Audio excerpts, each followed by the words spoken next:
Hello and welcome to Take Me Home, the podcast offering a social democratic alternative for the politically homeless.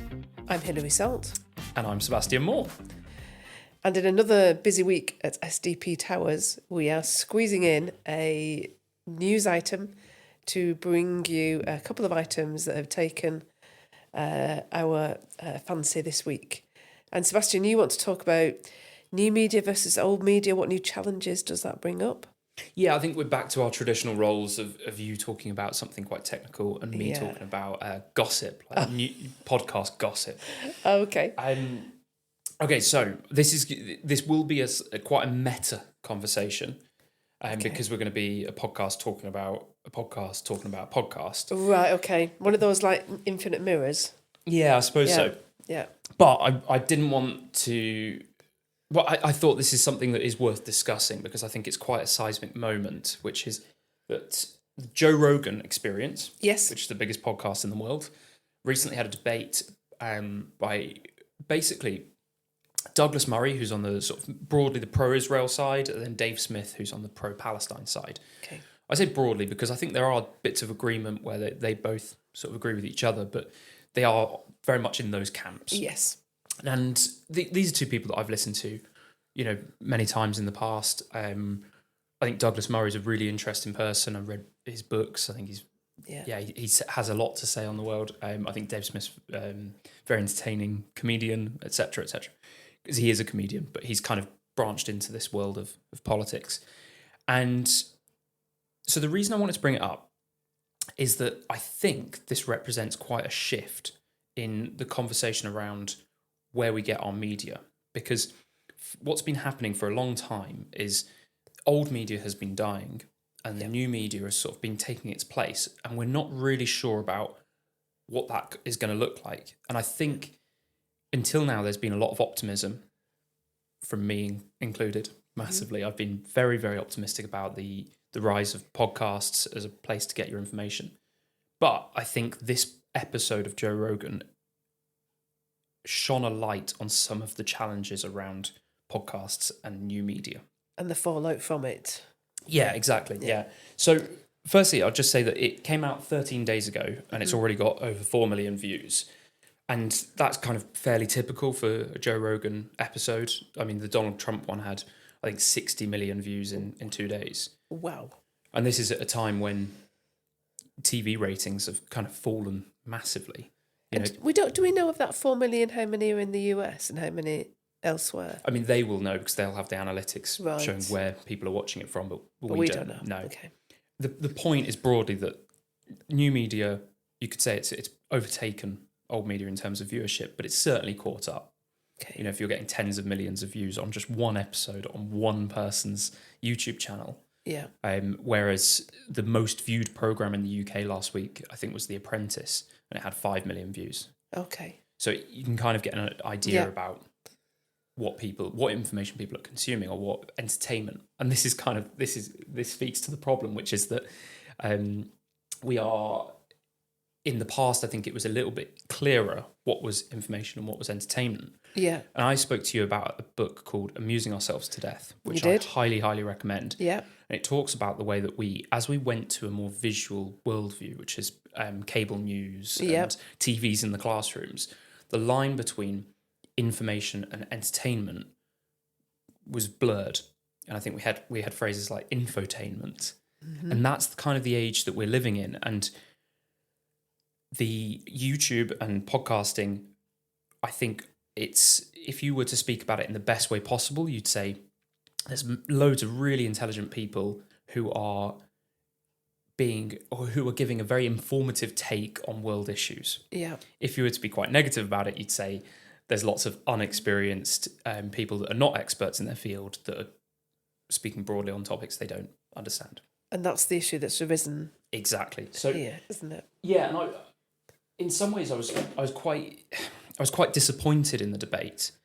I think it was interesting in certain aspects, but it starts off, and for the first 50 minutes, Douglas Murray is basically putting his point across that Joe Rogan and others have platformed individuals that are not experts on topics like history. Think people like Darryl Cooper, Don't know if you've come across him before. Don't know him, no. So he doesn't call himself an historian, but he will speak about history and he'll say things, quite provocative things like Churchill was the biggest villain of World War II. Oh, he's the one who said that. Yeah. Yes, okay, yeah. Which caused a big outrage. Yeah, and I did, think his point was that he was trying to be outrageous. But he's not. I think historians have come out and said, you're wildly wrong about this and about other things. And Douglas Murray's point was saying that, yes, anybody can say what they like. Douglas Murray is a free speech advocate, but you shouldn't be purposefully platforming people that aren't experts in their field. Okay. Now, I think he was wrong in some ways, because I think Joe Rogan attempts to get people on that are interesting, and then sort of the conversation goes where it will. And I think that's very much Joe Rogan's model of podcasting. It's why people like me have been fans of Joe Rogan, the Joe Rogan podcast, for many years. Yeah. But I also think he has a point. So his broad argument was the fact that you shouldn't be platforming these people that are not experts. Yeah. And then there was another really interesting bit later on in the debate. And I think it's worth saying to viewers that this isn't, we're not discussing the merits of the arguments here, because if you go down that avenue of Israel-Palestine, that's a completely different conversation. We're purely talking about how these conversations are held and whether it's beneficial to people, the electorate. Yeah, old media v new media. Exactly, yes. Yeah. And so the other interesting aspect of the podcast was the quite far deep into the debate. Douglas Murray said, when was the last time you saw one of these crossing points between Israel and Gaza? And Dave Smith says, I haven't. And he says, okay, when were you last in the region at all? He said, I've never been. And Douglas Murray, whether he was genuinely shocked or whether it was a bit of a performance, he showed that he thought it was ridiculous that Dave Smith is commenting on these things without having been to the place. I think this has exposed a really interesting distinction between those that put a high value on seeing the thing in reality, and those that say, no, you can get all your information from afar, from the internet and so on. What did you think about that? Yeah, so that is that's a debate that's happening in journalism as well, isn't it? So I know that's a really big global issue you're talking about, but if you think about local newspapers, a lot of people would say the problem with the death of the local newspaper is that you have no journalists on the ground talking to people in Openshaw or Wakefield or places where they're reporting on. And I think a lot of people would say that that's something we've really lost with the death of local newspapers, and actually having boots on the ground, as it were, is actually really important to be able to really understand a community and an issue that's arisen. And when you just, try to report from afar, which, the local newspapers are trying to do now because they just syndicate a story, don't they, around all their newspapers, that is a problem. So I have a lot of sympathy with the argument that says that to really understand an issue, you do have to have a real connection. And that probably does mean being there or having a clear route in. So you're talking to people who are there at least. Yeah, I absolutely agree. And this is one point where I think I found myself perhaps in the minority. Maybe we're both in the minority, because seemingly from the response to this video, people were firstly mocking Douglas Murray for his suggestion that you would have to visit the place in order to have a view on it. But I actually really agree. And, I've visited places like Kosovo and Armenia, Transnistria, places that there are geopolitical issues and conflicts and ethnic tensions. And I still, just by going there, it's a bit of the sort of the Dunning-Kruger effect, isn't it? When you learn something more about an issue, you realise how ignorant you are. Yeah. And even after visiting those places, I'm very reluctant to give my opinions on them because it is so complex. Yeah. And so I really agree with him that, it's not to say you can't have an opinion, because there are limits to being able to go to places other side of the world, time and money. Two issues, to be fair, that I think Dave Smith probably is not such a big problem for him. I think he probably does have the time and money to go and visit. Okay. Anyway, but there are limits to being able to do that. But if you care enough about this issue, that you're speaking about it frequently, which Dave Smith is, why not make the effort to go and visit that place and speak to the locals? So I very much agree with him there. And this issue on experts is an interesting one, and this gets to a deeper argument about whether new media is a source for good.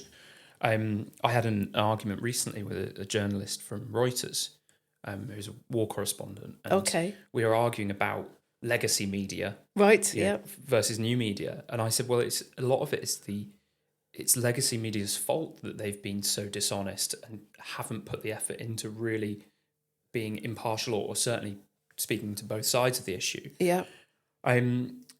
But having said that, there is this issue that not everybody's an expert. We do want experts, right? We do. So interestingly, Konstantin Kisin, who hosts a podcast called Trigonometry here in the UK, he actually had a response to this video. And this is why I say it's a bit meta, because we're responding to a response to a video. But I did think it's worth just playing this and responding to it.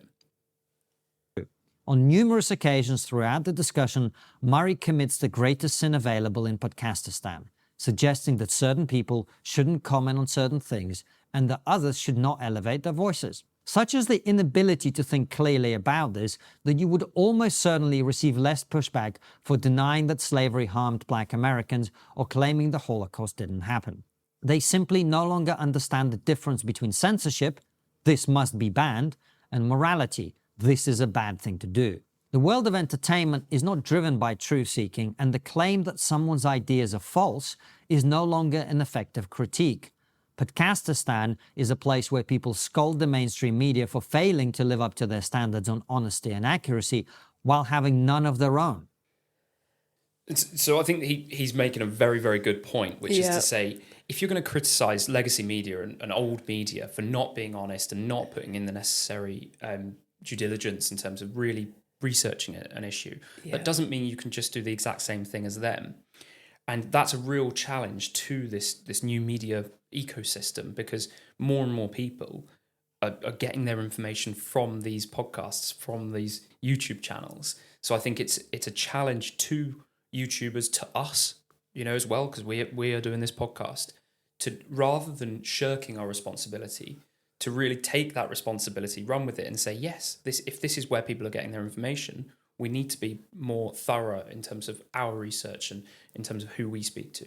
And Konstantin Kisin is one of those people who's been very optimistic about podcasts being the future, isn't he? So is this a bit of a turnaround for him? He says at the start of the video, I'm going to do something unprecedented and admit that I was wrong. Oh, wow, okay, And this is why I think it's quite a seismic moment. As I say, I'm not in the business of responding to people online, because I think that you get into this weird sort of cyclical response. But yeah, I think this is a potential turning point for where we as consumers and people that are involved in politics and where we get information, we have to ask ourselves, are we going to the right places? And that isn't an easy question to answer. No. My suggestion is what Douglas Murray says, put more of a premium on visiting the place and getting a visual on these things. And I don't mean just Israel, for example, but I mean the bike lanes on Deansgate. Yes. Cycle down there and see what you think. Yeah. Or go to Runcorn. Yes. Where we're currently running our by-election campaign and talk to people on Frodsham Market, which is what we did a couple of weeks ago, isn't it? Exactly. And we were knocking on doors on Monday, and you might read articles in the media, on the BBC, about voting intentions in Runcorn of who's it between, which parties have a chance of winning. And then you go and knock on doors and you get a different sense. Very different, We were both surprised, we? There wasn't... I mean, we were expecting no love for Labour. Indeed, and we found that, certainly. That was confirmed.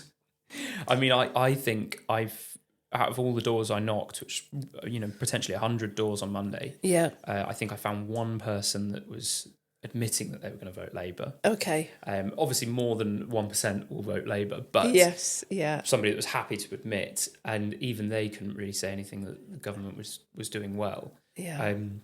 But what really surprised us was the reform.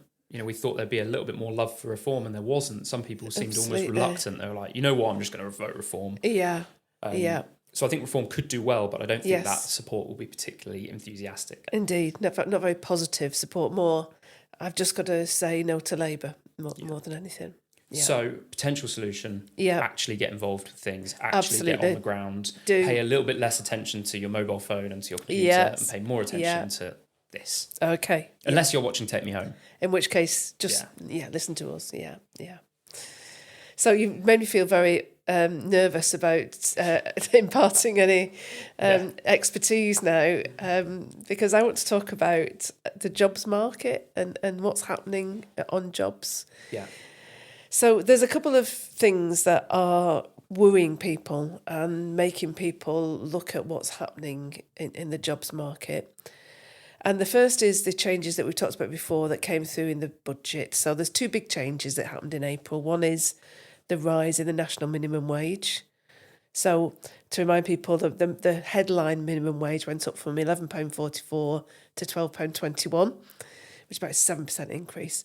But there are much bigger rises in the minimum wages for the under 18s and the 18 to 20s. So, that will hit quite a lot of employers, the rise in minimum wage. And the other thing that came through in the budget was that change to employers' national insurance. So we talked about this in the budget issue. There's a rise in the percentage that employers pay, but I think much more important for people who employ a lot of lower paid people is the fall in the threshold above which employers pay NI. And that will come through for employers. If they pay people monthly, it'll come through next month, and if they're paying people weekly, it'll come through this month. So those budget changes. This week. Yes, yeah. You said this month. But Well, if you're paying people monthly, you pay them their April pay in April, but you will pay your employers NI in May. Okay, yeah. Yeah, so that's kind of the way payroll works. So there's those things. And then the other thing that obviously is all over the news is the impact of tariffs and the US tariffs. So if people haven't listened to it already, people should listen to the SDP talk with Catherine McBride and William Clouston, where they talk quite a lot about this. But I don't want to repeat the things that they said, but just to say there are clearly UK manufacturing organisations that will be hit by the tariffs. And I know they talked about the aerospace industry. There's also car making. We do still export quite a lot of luxury cars, especially to the US. And they will be being hit by this. So there's a lot of kind of free-floating anxiety about what does this mean for jobs. And all that is kind of a bit of a run-up to the big point that I want to make, which is that we do have a real problem with getting information about the jobs market and how many people are employed. And this probably sounds mad if you're not familiar with the issue, but the ONS, the Office for National Statistics, is responsible for collecting information about the labour force. And they do that using this thing called the Labour Force Survey, the LFS.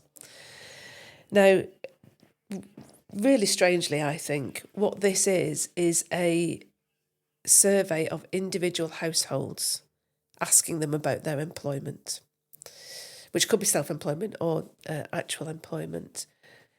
And the data that we get from that has been all over the place over the past year or so. And there's a lot of the kind of same things that affect other things like polling. So people are less willing to fill in a survey these days. They're less willing to take a cold call. They're less willing to give out data to people. So the information that the Labour Force Survey collects has been more and more patchy. And this has been recognised quite widely, not just by the ONS itself, but more widely it's been criticised by the Bank of England and by the Office for Budgetary Responsibility, the OBR. So I think everybody recognises there's a problem. They've been trialling a new, I can't quite remember the name of it, but the Transformed Labour Force Survey or something it's called, which is a shorter survey. And that will be fully functional, I think, by next year. But it's still relying on this idea that you have to go around and, metaphorically probably, knock on doors and gather information that way, which is it seems to me, in the current times that we live in, that's a very unreliable way to collect data. And particularly, this is data that is really important. So there are some big decisions being made at the moment. Mm-hmm. So the Commons Business and Trade Committee, which is Liam Byrne's committee, you might remember him. He's a person who left the note in the drawer. There's no money left. There's no money left, exactly. I bet he regrets that now. He that's must do. The only thing we ever remember about Liam Byrne. Absolutely, yeah. So his committee has been taking evidence last week from different businesses that are going to be affected by tariffs. So motor manufacturing, for example, is one of those. And that committee is thinking very seriously about things like, should they be introducing a new furlough scheme for these employees who might be affected? Should they be introducing some of the other pandemic-style things that they introduce? So, for example, giving employers a holiday on their NI contributions, or on paying VAT. They can pay VAT late, or on corporation tax. So they're talking about a whole raft of potential interventions for those businesses. And yet we're making those kind of decisions without any really clear idea of what's happening with the labour force. And that seems to me a real problem that we need to fix. Mm-hmm. So what do we do about it, I guess, is a big question. Now, there are other sources of data. So there are data, for example, on payroll, how many people are on payroll. Now, that works for those people who are paid through PAYE, so employees. Doesn't work very well for people who are in self-employment.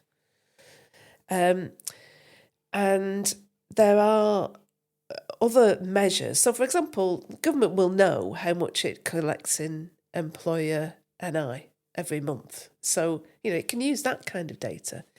But there just doesn't seem to be any way of tapping into that data properly. And this kind of feels like it's something that has been just allowed to just drift, and nobody's really taken hold of it.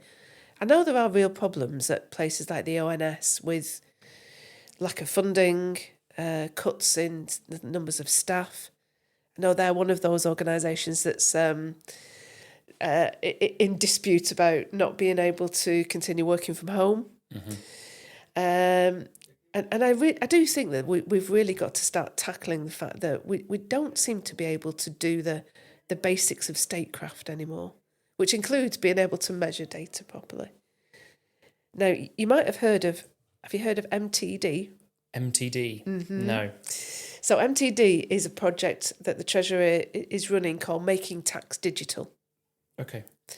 So the idea of this is that when they look, for example, at big companies' VAT returns, they can look through those VAT returns to the suppliers to that company so that they can see the VAT returns of the businesses below them, and they can kind of drill down so they can make sure that VAT audit trail kind of works all the way up. And it's good and bad in that I think it's a good thing to be able to do that because it makes your tax system much more robust. And whether we like paying tax or not, I think we all want it to be fair. So we don't want there to be big loopholes. So in that way, it's good. But what it does do is it kind of pushes the responsibility for tax collection and data collection onto businesses. Right. Which is another thing that businesses have to do that makes them less efficient. Mm-hmm. And, if you're a small supplier to you supply one part to a motor manufacturer, but you only do that, you're a small business, you've got to be able to do the Making Tax Digital stuff. Whereas before you might have, not quite at this level, but you might have put all your receipts in a shoebox and then given them to your accountant at the end of the year. You can't do that anymore. And we want to be making it easier for businesses to operate, don't we? We do. And to be fair, there are lots of organisations, the kind of people who produce accountancy packages who are trying to make this easy and trying to come up with technological ways to do it. And I don't have any problem with that. I think that's a good thing. But we need to, I think, almost have a reset of thinking about why is it important to collect that data? And it is important because government is trying to make really big decisions, and it needs to make those decisions on the basis of robust and credible data. And at the moment, it feels like we haven't got that. Okay. So a shout out really to be a bit more efficient and maybe a little bit more bureaucratic. A bit more bureaucratic. Wow. About the way that we collect data. We want more bureaucracy. But in a way that, but it is amazing how sort of archaic some of these practices are to collect data. I mean, we were talking about the consumer price index. We were, yeah. You know, how do they find the consumer price index? So the basket of goods that people might be aware that underlies the retail part of the consumer price index is established by people going around buying things. So buying a pot of jam or a loaf of bread. It literally is a basket of goods. I mean, you told me this yesterday. I was shocked. I just assumed it was a euphemism. No, it really is a basket of goods. And if you think about it, the kind of data that supermarkets collect, you know, they could scrape that data really easily and produce a much more reliable measure of the price of the retail bits of the cost of living. Yeah. But no, we do stick to the sending people round with a shopping list. Amazing. Mm-hmm. So perhaps finally, just to say, if you are approached to fill in the labour force survey, please do it. You do get a voucher for doing it, and you will be contributing to collection of robust data to help inform government decisions. What's the voucher? I don't actually know. Okay. Sorry. I'm sure you can find it if you Google it. Okay. Good stuff. Great. So thanks everybody for listening. We will see you again next week. Thanks for listening. Do subscribe, follow, like, recommend to your friends. See you soon.